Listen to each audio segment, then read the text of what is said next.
কিভাবে মাথা উঁচু করে বাঁচবে, ভালোভাবে কিভাবে জীবন যাপন করবে সেই দিকে সবসময় দিদি চিন্তা করে যাচ্ছে এবং দিদি লড়াই করে যাচ্ছে।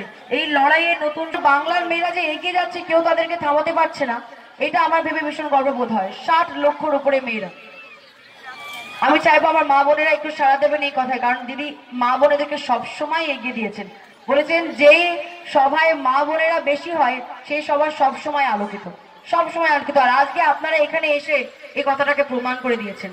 আপনাদের আশীর্বাদ এবং ভালোবাসা দিদির সাথে রয়েছে, আমাদের সাথে সবার সাথে রয়েছে, এটা আপনারা প্রমাণ করে দিয়েছেন।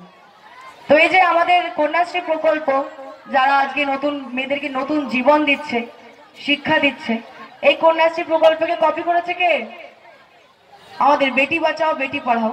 এবার যে কটা বেটি বাঁচলো কটা বেটি পড়লো সেটা তো আমরা চোখে দেখতে পাইনি, কিন্তু আমরা তো বাংলার মেয়েরা জানি যে আমরা কিভাবে পড়ছি, কিভাবে এগোচ্ছি।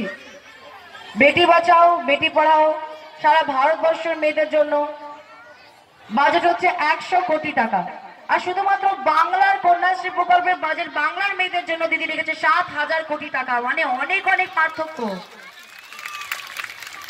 যারা মানুষের জন্য এইভাবে ভাবছে, আমাদের মানুষ হিসেবে দায়িত্ব তাদের পাশে থাকা। আমরা থাকবো তো, দিদির পাশে আছি তো, দিদির জন্য আছি তো।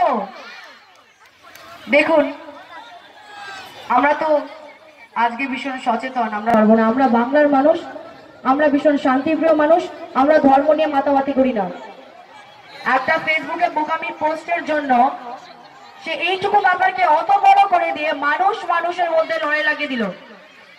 লাগানো তো আমরা ভীষণ, আমাদের দিদি সবসময় শিখেছে যে শান্তির বার্তা বলো, সম্প্রীতির কথা বলো।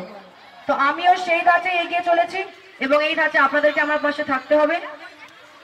ধর্ম মানুষের পরিচয় হয় না, আয়না দিলে কিন্তু আমি গাইতে পারি না, আমি তো গায়িকা নই না।